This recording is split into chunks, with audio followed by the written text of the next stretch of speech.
What a nice group. And I love Miami. I love to be with the people. Many of you are not from Miami, but that's okay too. And I'm thrilled to be back in magnificent Florida, Miami, Florida, with thousands of incredible business leaders and true American patriots. That's what you are. We're gathered today on the one-year anniversary of the single most consequential election victory, they say. This is them, this isn't me. I'm a very modest person, I would never say this.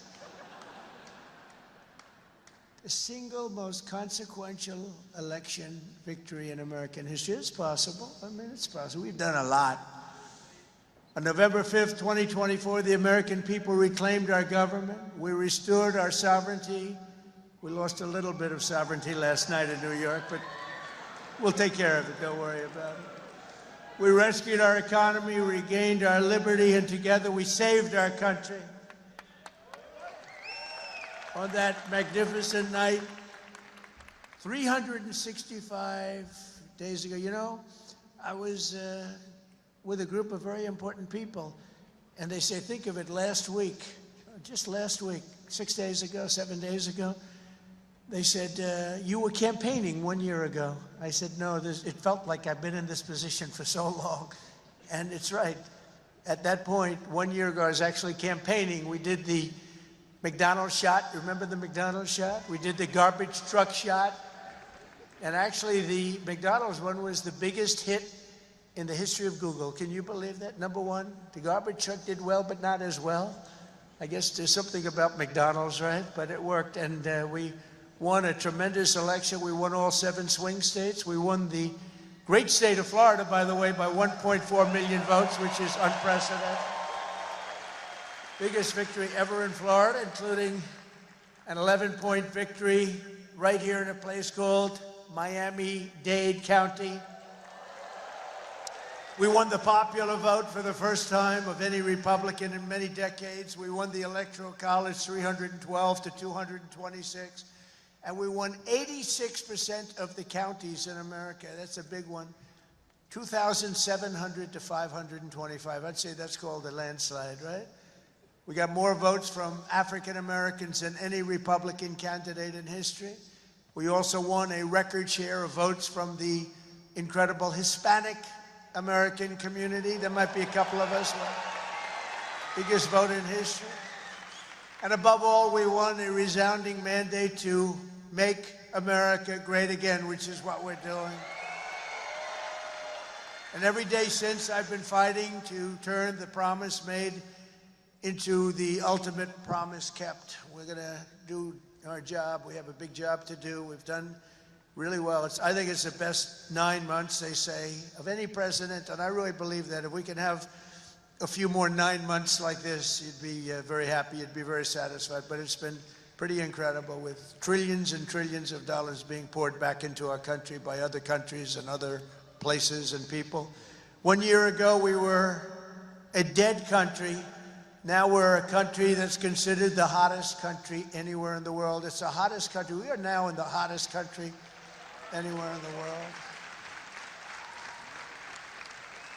And I'm pleased to report that today the United States has the strongest economy, the strongest borders, the strongest military, the strongest friendships, and the strongest spirit of any nation anywhere. We have the greatest economy right now. A lot of people don't see that. But if you look at what's happening with all the factories, AI, auto plants all over the country being built, that if you would have thought about that 2 or 3 years ago, you would have said it was the opposite. They were all leaving. Now they're all coming in. They're all coming back, and then some.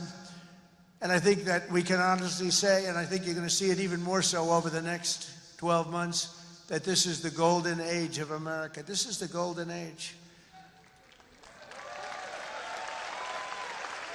In the prior 4 years, crooked Joe Biden oversaw less than $1 trillion of new investment in the United States. So in 4 years, less than, think of it, less than 1 trillion.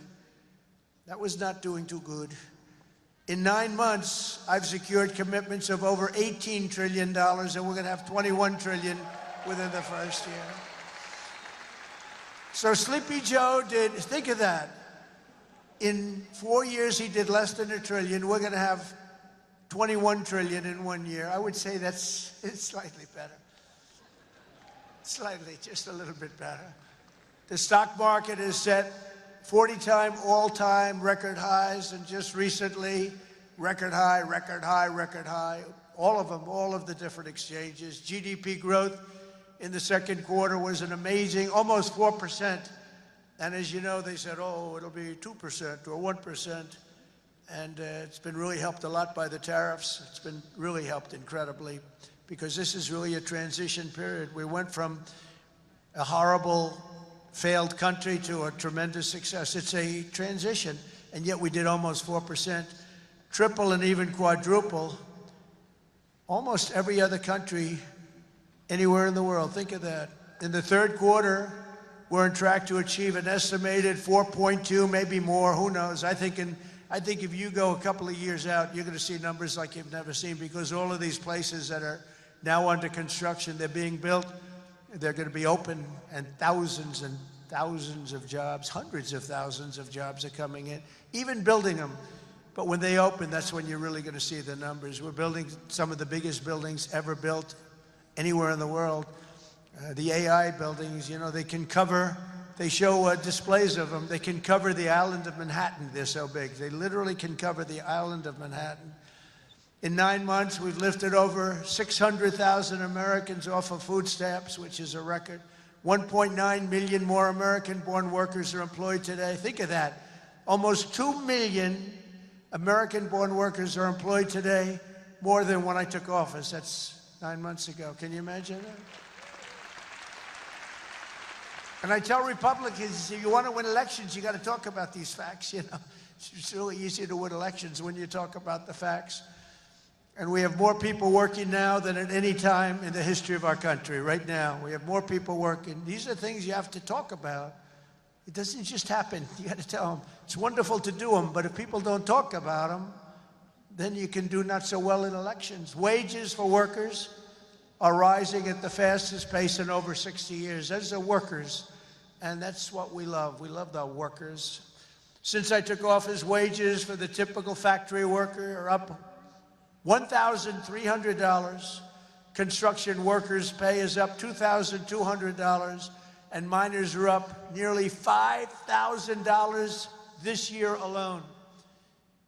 And that's good, because it's not, you know, such an extra cost to the company. It really isn't. Somebody would say, oh, well, it's going to cost more. The fact is that they're doing such business like they've never done. You're going to start seeing numbers coming out very soon that are going to blow your mind. Under Biden, we had the worst inflation in modern history. We had inflation that was so bad, costing the typical family about $33,000 over a period of time. Their policies send food prices up 23. They come in, you know, when I first came in, I was in for 3 days, and one of the fake news members, they're all back there. That's a lot of press.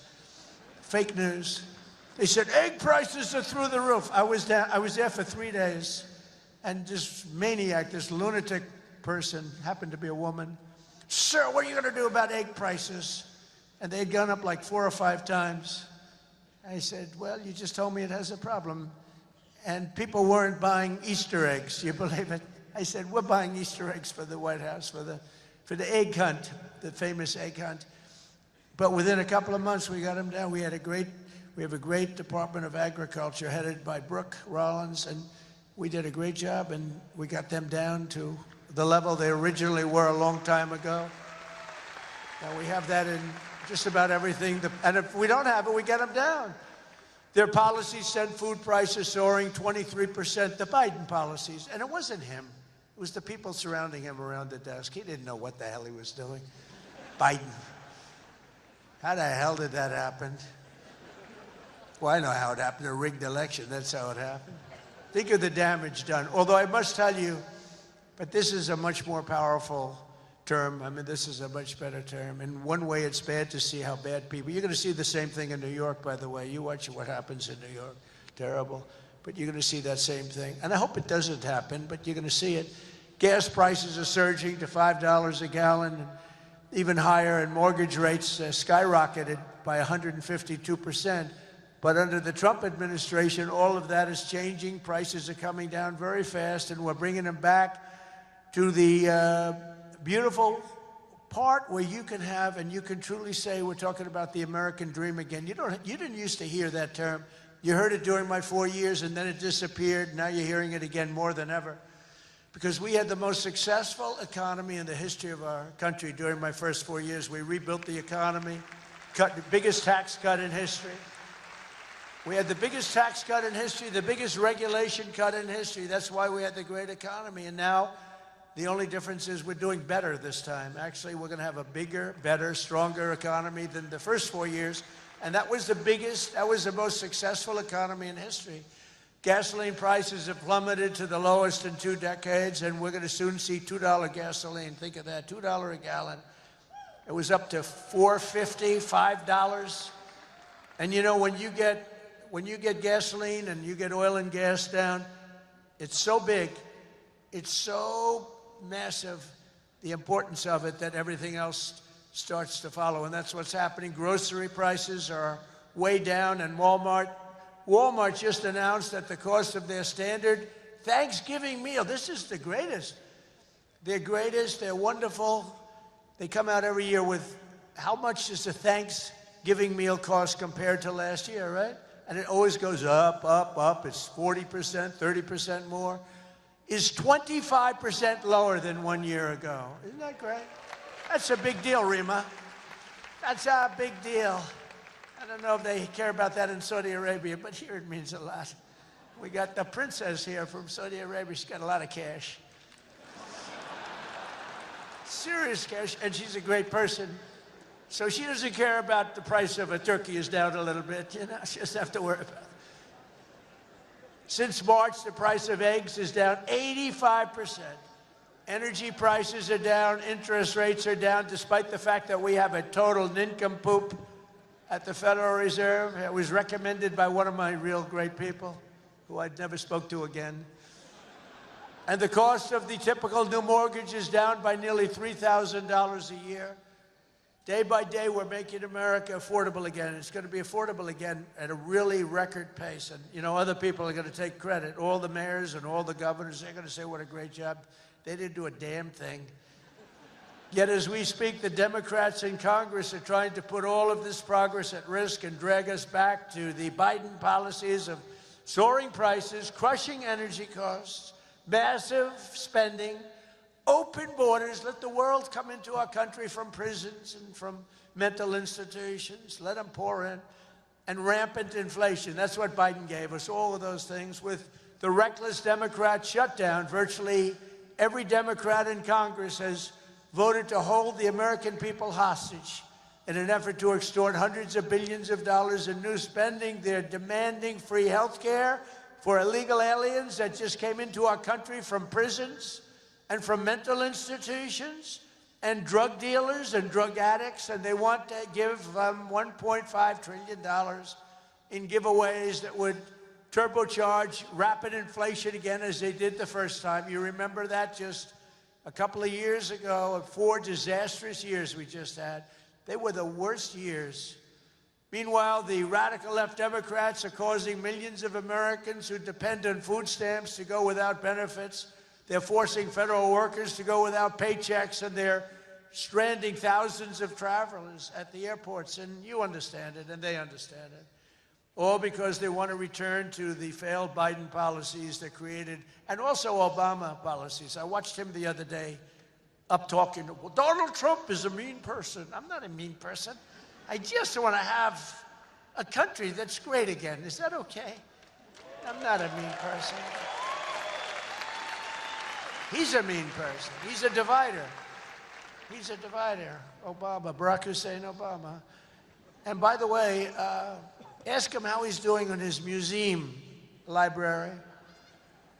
He's got hundreds of millions of dollars of cost overruns. It's come to a dead halt. He built it in not a particularly good location. He's not into real estate, you know? He doesn't know about location. He doesn't know about location. But he built it in a location that's not going to be too good. But the thing has come to a dead halt. It's way over budget. It's sort of like Gavin Newsom in California. He's got a train that was supposed to go from San Francisco to Los Angeles, which is a stupid idea because an airplane is faster. I don't care how fast it goes. And they had plenty of airplanes. San Francisco, inside San Francisco to inside right there, LA. And what they did is they said, oh man, this has been going on for years. It's billions and billions of dollars over budget. So what they decided to do is cut it so that it doesn't go into San Francisco and into LA. It goes way short of both. And then they cut it again and again and again. Pretty soon they're going to have like 2 miles of track. Billions and billions of dollars, totally incompetent. The biggest cost overrun proportionately that I've ever seen. Many, many, many times more. And it's no longer the same. It was supposed to go into the city. Now it's way short, many miles short of the city. So they're going to drop you off and you can walk the rest of the way. That train is going to haunt him. You watch, because he doesn't have what it takes. I tell you that. Slimy guy. He's a slimy one. Maybe that should be his nickname. Slimy Newsom, right? But he doesn't have it. But you look at that train, it's going to cost him. Republicans have voted 14 times to fund the government. And it's time for Chuck Schumer, crying Chuck. Remember he started crying at the airplanes? They were the worst forced tears. I've known him all his life. He's never cried. But he broke down in tears.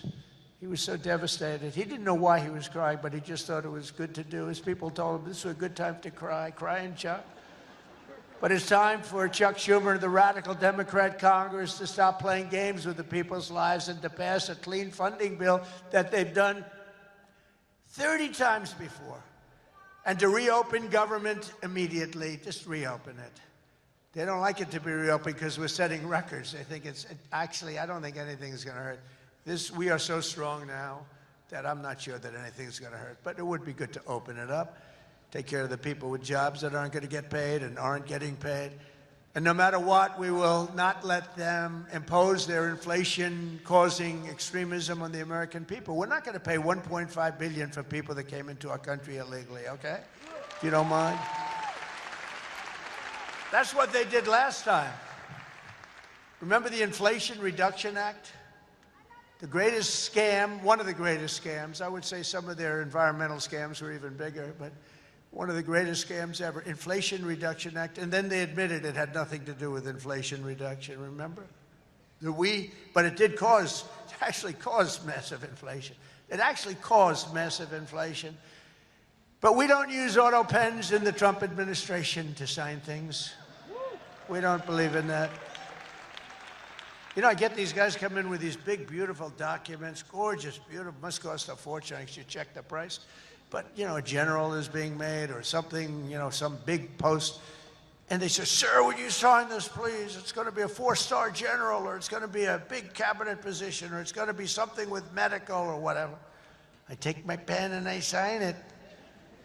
In his case, they walk it into a room and they give it to somebody who's no idea who Biden is. But Biden doesn't have any idea who he is either. And they have a machine sign it, the auto pen. And all of the pardons, he gave thousands of pardons to people. He had no idea about it. He didn't know about it. And therefore, all those pardons are void. You know, you have to have, it's a very complicated thing if you're going to use a machine. You have to do it properly. And he didn't have any idea what was happening. And this is what we had as a president. We don't want that. You have the opposite right now. I don't want to be braggadocious, but you have the exact, I know exactly what's happened. If you want to see what congressional Democrats wish to do to America, just look at the result of yesterday's election in New York, where their party installed a communist as the mayor of the largest city in the nation.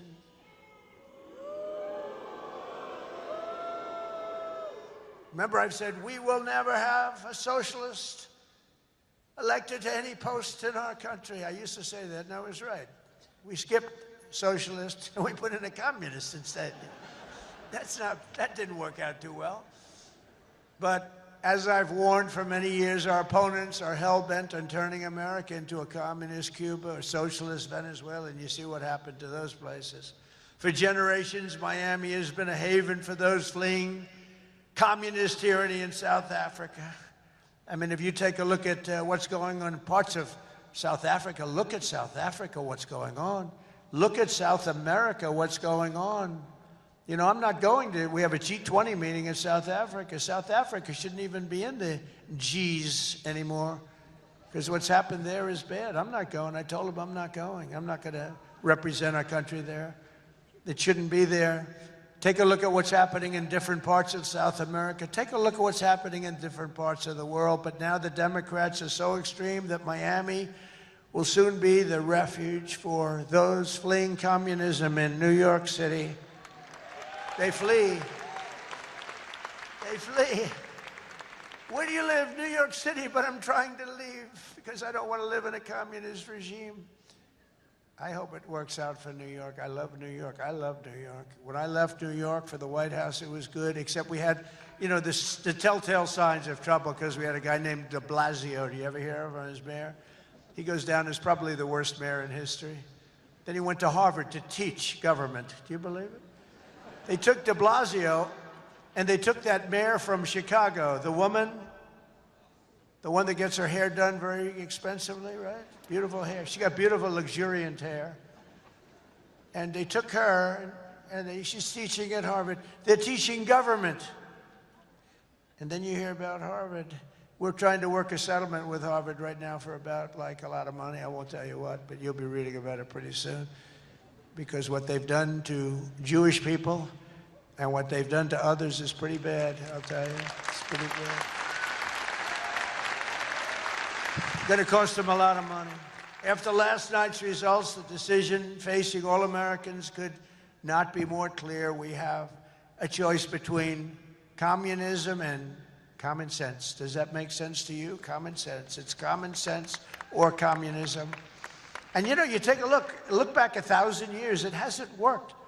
If it worked, we'd be using it, I guess, but it hasn't worked. Our opponents are offering an economic nightmare. We're delivering an economic miracle. We have delivered in 9 months, this is the biggest investment of funds in a country in history by many times.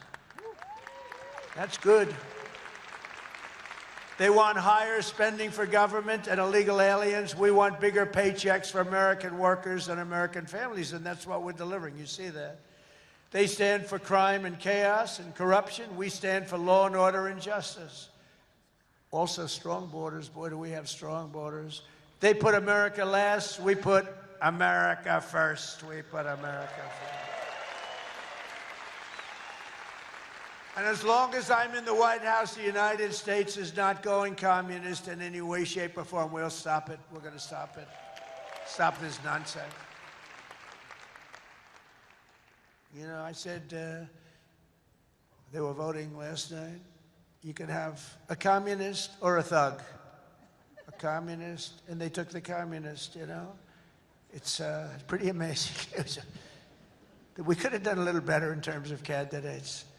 From day one of my administration, I've been fighting every single day to turn around the catastrophe we inherited to make America the best place on the planet Earth to do business, and that's what it is. Right now, we're the #1 place. I'm getting plants approved in 2 weeks. It used to take 20 years before they got rejected. You'd have young people start off. Their whole business was getting a certain plant accepted. 22 years later, they're ready to retire, and they haven't gotten it.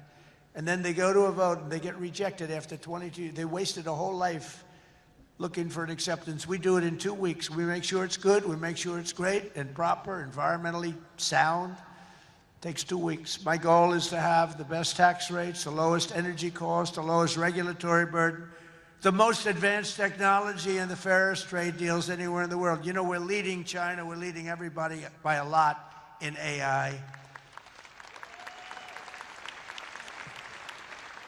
And this was my idea, so I'm very proud of it. I said, build your own electric. People would come. We need more electric grid, sir. The electric grid's 200 years old. We need more electric grid. It's old. The electricity that the AI plants need alone is double the entire electricity that we have in the country right now. Can you believe it? So I had this idea. I said, we can't fix the old grid that much. We'll fix it up. We'll keep it going. little Band-Aid here, a little Band-Aid there. It's old. And I said, here's what we're going to do.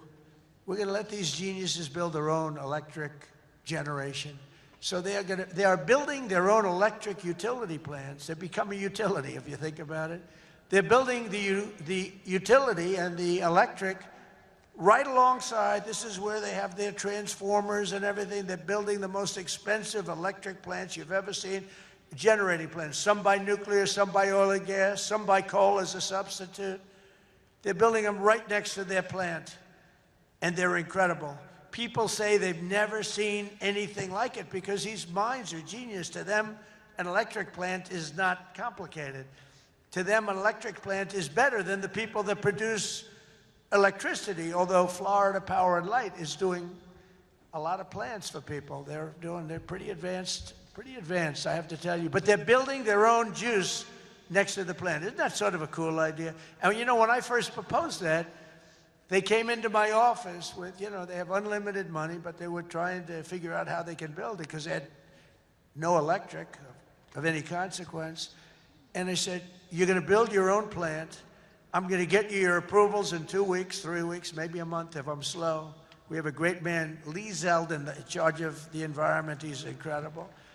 And he's tough, too. He's very tough. But they have their approval in 2-3 weeks. You know, they're dealing with the best experts in the world. They know what they're doing. It's amazing when you see some of the stuff come in, designed by guys with 190 IQs, and then you have an inspector who's not quite as smart as that, inspecting it to see whether or not it's okay, and he has no idea what he's looking at. No idea. But I said, you're designing your own electric plant, and they didn't believe it. They come in 2 weeks later, they said, the biggest problem is electric. I said, you can design your own plant, and we're going to have your approvals within 2 to 4 weeks. And they said, he's really serious about it. They thought I was kidding. It was so good. They couldn't believe it. They'd leave and they couldn't believe it. It took me 2 or 3 times to say it. Yeah, they're designing their own electric plants, and it's unbelievable. And then they're going to sell their excess electricity back into the grid. So we benefit in that way, too. In July, I proudly signed into law the largest tax cuts in American history. Now, that's the second time. I did it the first time, but these are even larger, the great, big, beautiful bill. And that includes no tax on tips, no tax on overtime, no tax on Social Security for our great seniors, no tax on Social Security. I wonder which is the most popular, the no tax on tips. You know, I was in Nevada, in my building in Las Vegas, and I had this beautiful young waitress come up to me. I never talk about beauty anymore because politically, if you mention somebody's beautiful, that's the end of your political career. So I don't mention that she was beautiful, but she was beautiful. And she came up and I said, how you doing? Oh, sir, I'm not doing well. The government is horrible on tips. I said, really? How do they tax? They tax tips? They tax us and they go after us. I've never seen anything like it. It's made my life miserable. Sir, there should be no tax on tips. She said to me, no tax on tips. I said, say it again. She said, sir, there should be no tax on tips. So we had a lot of the fake news waiting for me outside of the restaurant. So I went out and I said, ladies and gentlemen, I have an announcement to make. There will be no tax on tips. That's how it all started. And I won Nevada. I won Nevada. Because, you know, in Nevada, every job is basically, you know, you're a waitress or you're working in a hotel. No, that's how it started. So it was amazing. We won Nevada easily, which is usually not a stronghold for Republicans, but it's become a stronghold. So I want to thank the waitress. She did a great job. But when she said those words, sir, there should be no tax on tips, it's amazing. Somebody else would hire a consultant, pay them millions and millions of dollars. They'll come back. And they'll say, sir, I think you should absolutely tax tips. And you'll lose the election. But we also have 100% expensing for all new factories, plants, and equipment so your businesses can write it off all in 1 year. And that's a lot of jobs you're doing and producing. That was, to me, the biggest thing in the first bill. But this is even better because this goes for a 10-year period. Upon taking office, I signed an executive order requiring that every one new regulation, every time we issue a new regulation. Think of this, 10 old regulations must be eliminated simultaneously. So if we give you one, you get rid of 10, and so far, for 9 months, we're exceeding that, and it's 30 to 1. For every new one we give, they're getting rid of 30 old, broken-down regulations. And we've slashed nearly $1 trillion worth of regulatory burdens. We have regulations that are so old, and nobody uses them, but they stymied a lot of production, a lot of jobs. And I did it the first time, and we had the largest regulation cuts in history, and now we're exceeding it this time. So it's big. It's one of the reasons we did so well then, and I think it's one of the reasons we're doing so well now. Again, we have to talk about it, because if we don't talk about it, nobody else, the fake news is not going to talk about it. And we have streamlined permitting for the new energy and mining projects. What used to take decades now takes 28 days. And on day one, I signed an executive order to unleash American energy and officially terminate the Green New Scam. Has anyone ever heard of the Green New Scam? Remember the old thing, global warming, and then it would be too cool? And then they said global cool. They didn't know what the hell to say. So they came up with the greatest, climate change. No matter what, if it goes up, if it goes down, climate change. They're very, very smart people, but not smart for us. They're smart for them. But my policy was very simple. Drill, baby, drill. We're drilling like crazy right now. And to curb inflation, we've slashed the size of government for the first time in years, and we're waging total war on waste, fraud, and abuse like we've never done before. Since January, 100,000 bureaucrats have left the federal payroll. Government spending is down 2.5% this quarter compared to 1 year ago. Think of that. And in stark contrast to last administration, 100% of all new jobs created in America under my administration have been created in the private sector. 100% of the jobs have come from the private sector. Otherwise, you don't have a country. I mean, I love government workers, but if you have all government workers, you don't have a country, do you? At the same time, my tariffs are bringing in hundreds of billions of dollars and are helping slash the deficit this year by more than 50%. Did you see the numbers? We're going to be down 50%, anywhere from 25 to 50, but closer to 50%. Who would think that one? Those are big numbers. Now, take that out 2 or 3 years. To embrace a vital industry here in Miami, I've also signed historic executive orders to end the federal government's war on crypto. Crypto was under siege. It's not under siege anymore because it's a big industry. It's a big industry, and I have a lot of people that are great people, great business people. They're in other businesses, but they're in crypto too. And it takes a lot of the pressure off the dollar. It does a lot of good things, but we're into it. Biden was vicious on crypto. They were going after these crypto guys. It was terrible.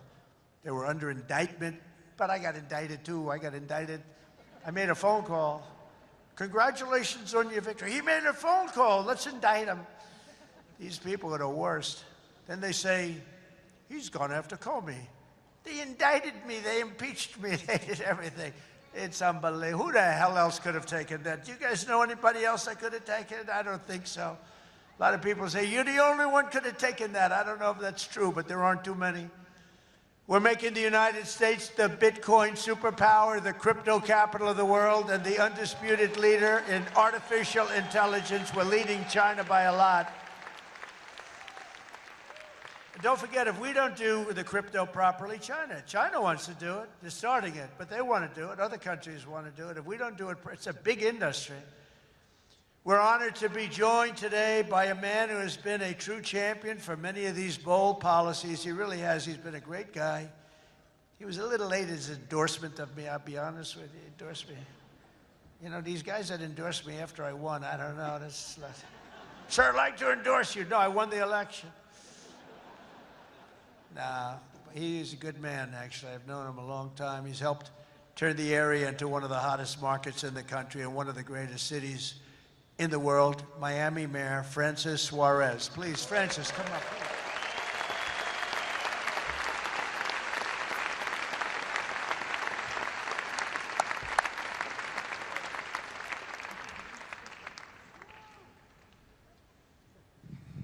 You're never gonna let me forget that one, huh?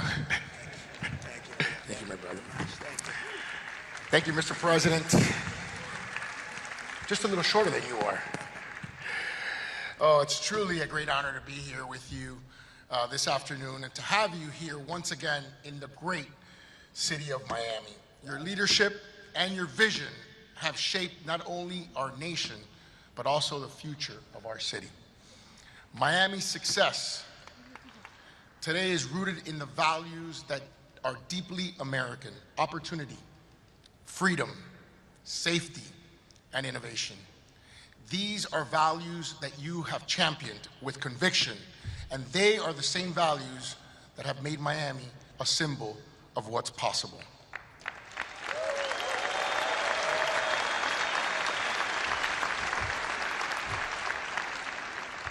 When people believe in the promise of America, Mr. President, I want to personally thank you for your continued support of our vision for this city.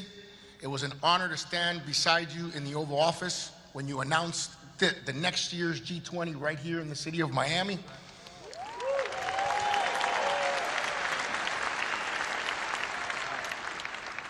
Thank you for choosing our city to host what is perhaps the most important and consequential gathering of leaders from around the world. Miami has come a long way, and we will rise to the occasion, Mr. President. On behalf of the people of Miami, it is my privilege and honor here, on behalf of my wife, the America Business Forum, Nacho, Sergio, and everyone, to give you, you like real estate, right? I do. Yeah.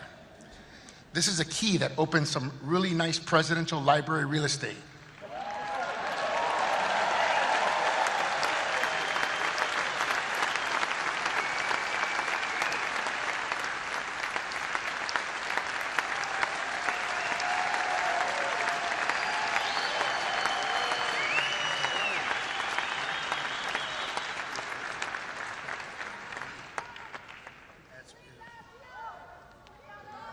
Thank you. Thank you very much, Francis. I appreciate it. And you know, he's really a special guy. I'm going to take this, I'm going to put it in the White House, and then I'm going to move it to Doral in about 3.5 years. We put it right in Doral, right? In the lobby of Doral. A lot of people from Doral. Well, thank you. That's a great honor. I also want to thank a man who's been unbelievable in terms of Israel and so many other things. He was a great real estate developer, but he had a great personality. And you need a personality for this. And I said, he's just as good as there is, and he's done so well. And you look at what's happened with Israel. We have peace in the Middle East. Can you believe it? Peace in the Middle East. And he's special envoy, Steve Witkoff. Steve, where are you, Steve? Wherever you may be. Where are you? Steve, thank you. What a job you've done. Thank you very much. What a job he's done. That guy's got that personality. Now, I wanted a deal maker, but, you know, a lot of deal makers don't have good personalities. You end up in a war. They make the deal, but you end up in a war. This guy, everybody loved him for years. I've known it. And he was the right guy for the job. Peace in the Middle East. 3,000 years. They've never had peace in the Middle East. We're going to have it, too. We're doing well. Just keeps going along, and we just had a meeting. It's even more and more so. And so many people in this room are very much into Israel and the Middle East. And it's been amazing what we've been able to do. And you've done such a big part of it, along with a very special young genius named Jared Kushner, who helped you so much. Stand up, Jared. And he's the father of the Abraham Accords, right? He's the father of the Abraham Accords. And by the way, my granddaughter, Arabella, would you stand up, Arabella? She looks so great. I said, how are your marks in school, Arabella? Grandpa, I have all A's and A pluses, you know that. Like it was a stupid question I asked her, right? We're proud of you, Arabella. Jared, thank you. What a great job. And we have a lot of people joining now the Abraham Accords. And hopefully we're going to get Saudi Arabia very soon, but I'm not saying that. I'm not lobbying. No, but we have a lot of people. We have a lot of people that are coming aboard. You know, the key was when we took out the nuclear capability of Iran, all of a sudden everybody said, wow, that was nice. They've been wanting to do that for 20 years. Saudi Arabia's ambassador to the United States, Princess Rima, thank you very much. Please stand up. Thank you. Thank you. Thank you very much. Say hello to everybody. Say hello to a great group of people in Saudi Arabia. Thank you. Stephen Miner, Mayor of Miami Beach. Stephen Miner. Where is Stephen? Thank you, Stephen. Thank you. Good job you're doing. Excellent. Thank you, Stephen. The Mayor of Coral Gables, Vince Lago. Vince Lago. Thank you. Thank you. Great job, Vince. The Mayor of Doral. I love Doral. And I like this woman a lot. Christy Fraga. Where's Christy? Thank you, Christy. I like Doral.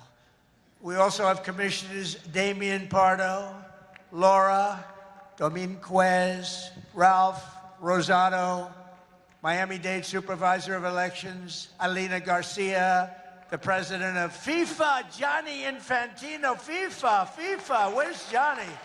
Whoa. Johnny, my boy. I didn't know he was going to be here. He's big stuff. And the world, look, you know, Johnny and I worked the deal originally, and it looked like I wasn't going to be president because it was in this term, right? So when they rigged the election, I said, oh, man, I have to run again because I want to be president when they have the World Cup, right? And look what happens, Johnny. I'm president when we have the World Cup. It wasn't supposed to be that way. But I can only tell you that the tickets are selling at numbers and record like they've never sold ever before. I heard you just told me that they're doing record business, right? We had the World Cup coming.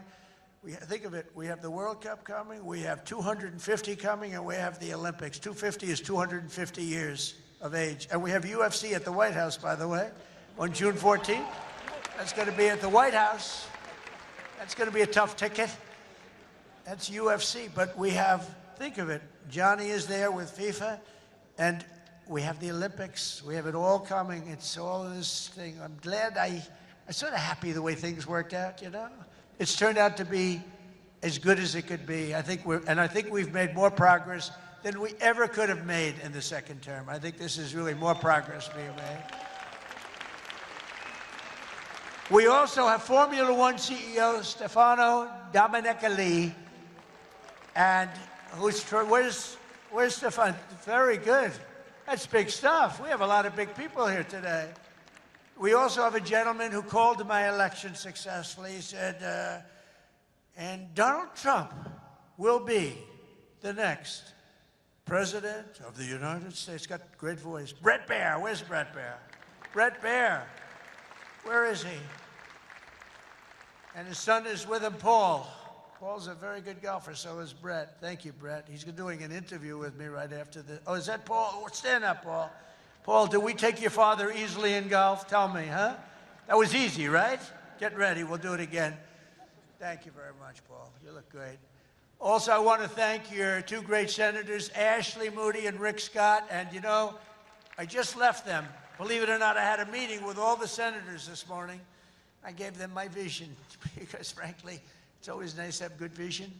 And they are two terrific senators, and they're in Washington working hard, and they were going to come. And I said, do me a favor, stay back and work on the things you're working on. They're working on really things. And Ashley is in the election. Rick just won his election. They're two great senators that you have right here in Florida. So that's really good. And they're working to make America great again. So I said, stay back in Washington.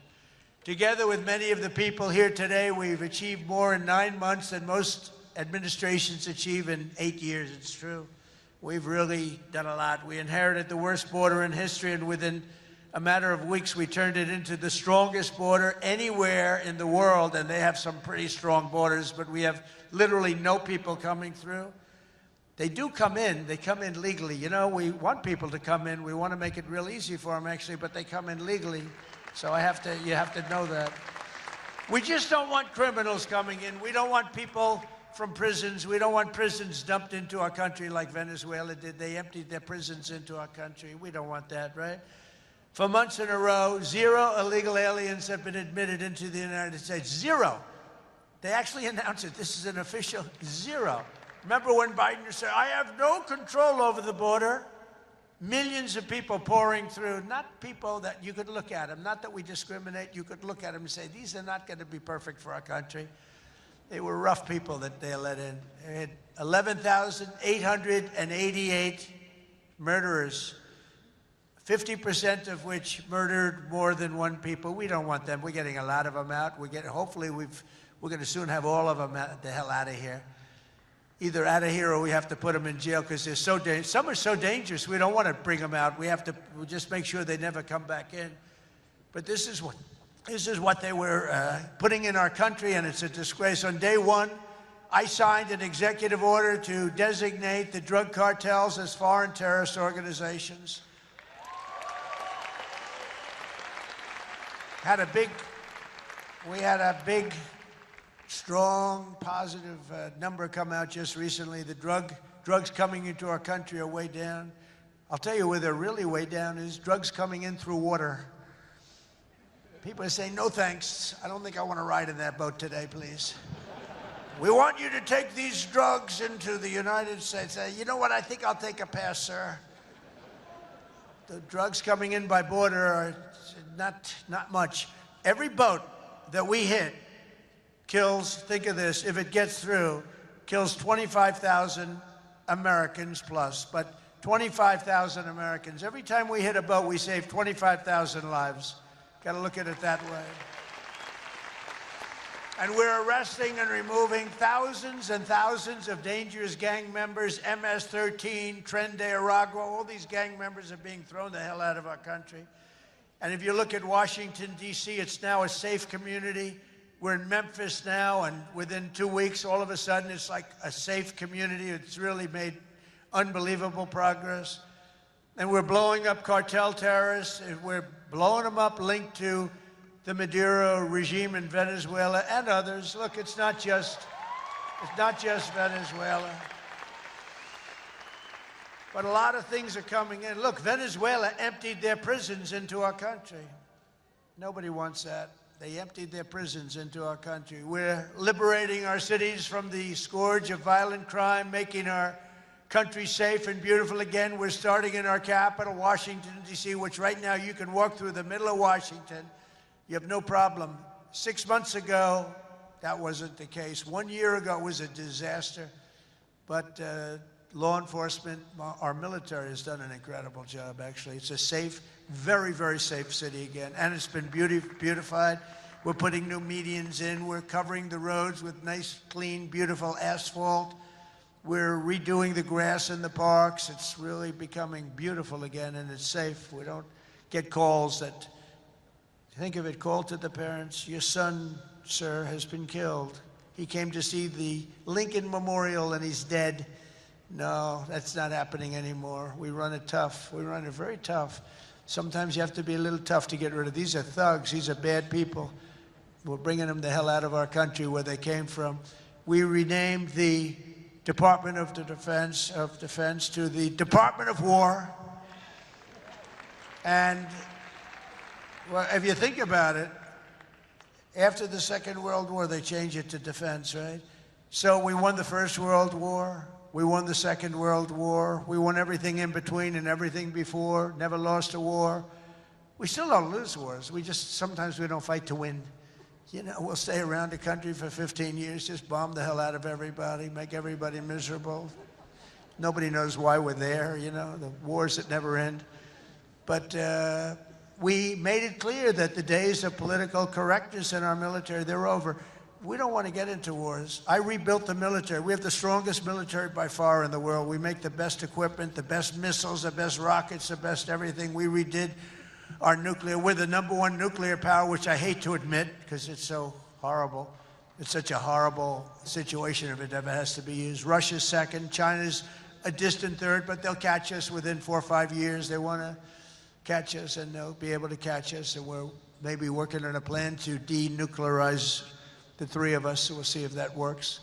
But we have the strongest military anywhere in the world by far. We're investing $1 trillion in the United States Armed Forces this year. It's the biggest amount we've ever invested, and the spirit of service members is soaring like never before.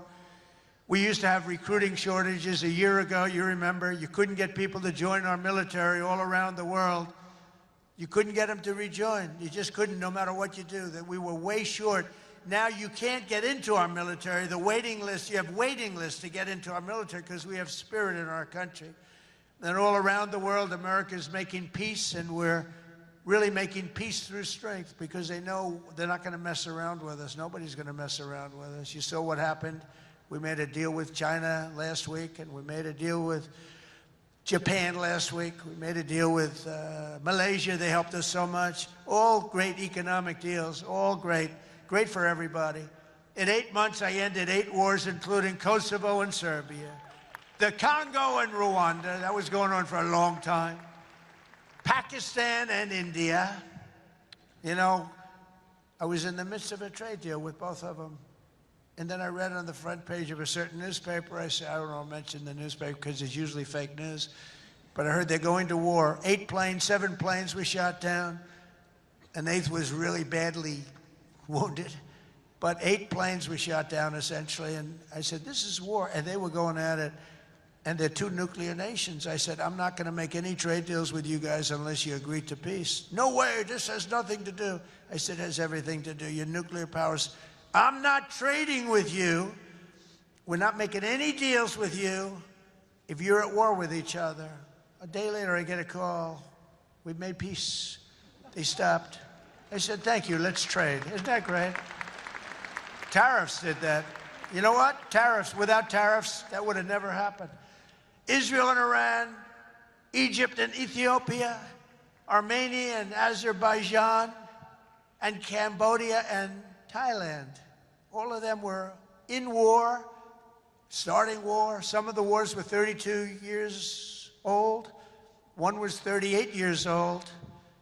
Amazing. They tried to, President Putin, I spoke to him 2 weeks ago, and he said, on the one, he said, we've been trying to settle that war for 10 years. We weren't able to do it. You got to settle. I got some of these things settled in an hour. No help from the United Nations at all. The only thing I got from them was a blank teleprompter. Remember I went up there, Princess? Ladies and gentlemen, on behalf of the United States of America, President Donald J. Trump, I'm looking at the teleprompters, and I have all my friends, including your family, sitting out there, 158 leaders, some in beautiful silk white robes, others in bad shirts, bad ties, and some in beautiful shirts and ties. But they're all the leaders, 158 leaders. And they're saying, President, and I'm walking up to the President Donald J. Trump, and I'm looking at the teleprompter, stone cold blank. They did it on purpose. And I think I gave my best speech. That's what I was told.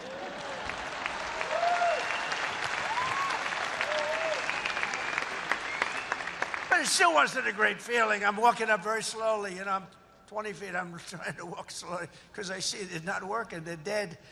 They did it on purpose, but it worked out okay. Not great people.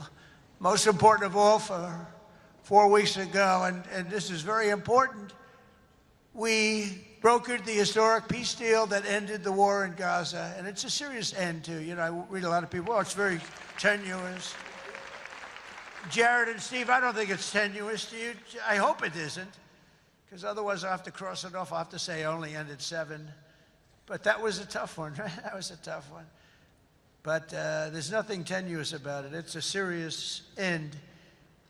Gaza has been a disaster for so many years, and I think it's an end. I think you're going to see some tremendous things happening. We just had a meeting just before I got up, and some great things are happening. And with Israel and peace in the Middle East, it's amazing, actually, what they've done. And what you two guys have done have been incredible. True. On day 1 of my administration, I signed an executive order to slash federal funding for any school that pushes critical race theory or transgender insanity on our youth.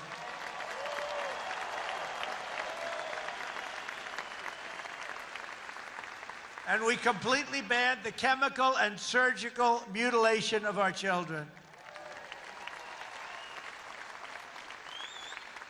Think of that. Can you imagine somebody 15 years ago saying we stopped the surgical mutilation of our children? We stopped the chemical mutilation of our children. Can you imagine that? They would have said, this guy's crazy. And now you're saying, thank you very much, because you know it's true. How about this one? We got men out of women's sports. It's over. It's over. Men out of women's sports. They had a race the other day, long distance, I don't know what the hell, a race, one of these all-day races. They had the top women, the top men. The man won by 5 hours and 18 seconds, okay? What the hell? How about the weightlifting? 218 pounds by women. That's a lot to lift over your head, Rima. I don't know if you might be able to do it. 218 pounds or whatever was the record. A man beat the record by 100 pounds. It stood for like 17 years or something. A man beat the record by 100 pounds. He was a failed male weightlifter, but as a female, he did very well. That's a record that won't. This is a thing that stood. They put a quarter of an ounce and a quarter of an ounce on each head. 18 years the record stood. Then a guy comes along, ping, ping. This is crazy. These people are crazy. And Mandami, whatever the hell his name is in New York. No. He thinks it's wonderful to have men playing in women's sports. The swimming's good too, you know? You know the story? Records are being beaten by numbers that nobody's ever seen, nobody ever thought possible. But a lot of those records are being changed back to where they should be, and I made it the official policy of the United States government that there are only two genders, male and female.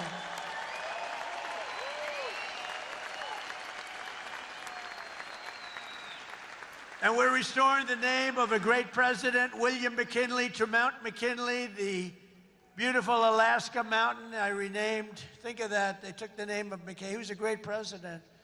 He was assassinated. He was a great president for tariffs. He was the tariff king, and he made our country very rich. And then Teddy Roosevelt spent the money on the Panama Canal and many other things. And everyone thinks Teddy was a great president. He was. But the one who built all that money was McKinley. So we renamed the mountain back to Mount McKinley. Is that okay? I think so. You know, I'll tell you what, who's happy about that is the great state of Ohio. He was governor of Ohio and became president, did a great job, made the country very rich. He was killed. Mount McKinley was named, and then the name was taken off. And we put it back on. And I renamed the Gulf of Mexico to the Gulf of America. That was an easy one. That was an easy one, Johnny.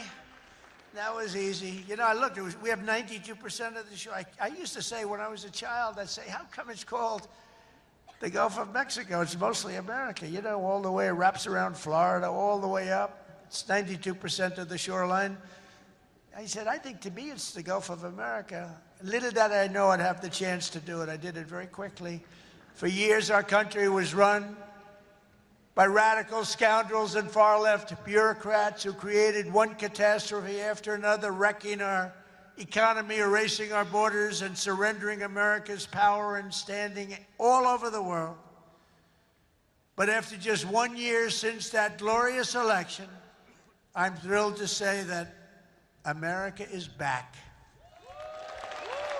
America is back. Bigger, better, stronger than ever. And in conclusion, jobs are returning, businesses are booming, and America is respected again, perhaps like never before. Our country is respected again like never. They were laughing at our country. We had a guy who couldn't walk up a flight of stairs. He kept falling. It's very embarrassing. You know, at Air Force One, I go, sir, would you like the short stairs or the long? I say, give me the long every single time, please. The short ones, they call them the children's stairs. I don't want the children's stairs. Doesn't look so good coming out of the children's stairs. Now, if the weather's bad, it's okay, right? If you don't mind.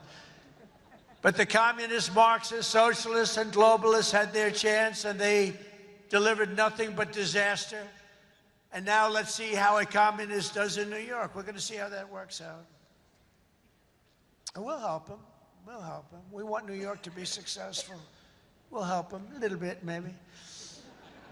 For all of these failed and discredited, really discredited if you think, ideologies, of the past. Their day is over, their grip is broken, and their time is absolutely done.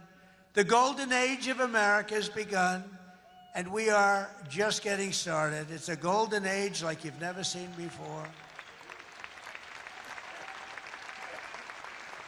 From the steel mills of Pittsburgh to the oil wells of Houston, from the car plants of Detroit, and those car plants are pouring into our country, to the coal mines of West Virginia. Those coal mines are opening up one after another. Clean, beautiful coal. You're not allowed to use the word coal unless you say, in my administration, unless you use 2 words before it.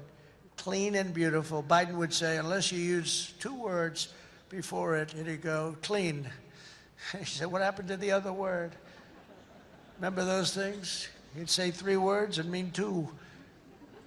But the West Virginia mines are doing unbelievable now. Wyoming is doing unbelievable. It's clean, beautiful coal. And from the bright lights of Las Vegas to right here in beautiful Miami, America is proud. America is confident. America is growing and successful. America is a great nation again. We're a great nation again. It's happened faster than I thought. I'll be honest again. We're respected by everybody. We are really, you see the way I get treated. I get treated that way. I guess a little has to do with me, but a lot has to do with the fact that I'm representing this country. America is respected again. America is a great nation again. The American dream is surging back to life, and we will never let the American dream die. Together we will make our country stronger, richer, safer, freer, and greater than ever before. And every day my administration will fight, fight, fight, and America will win, win, win. I want to thank you, Miami. I want to thank you, Mr. Mayor. I want to thank everybody for being here. God bless you, and God bless America. Thank you very much. Thank you, everybody.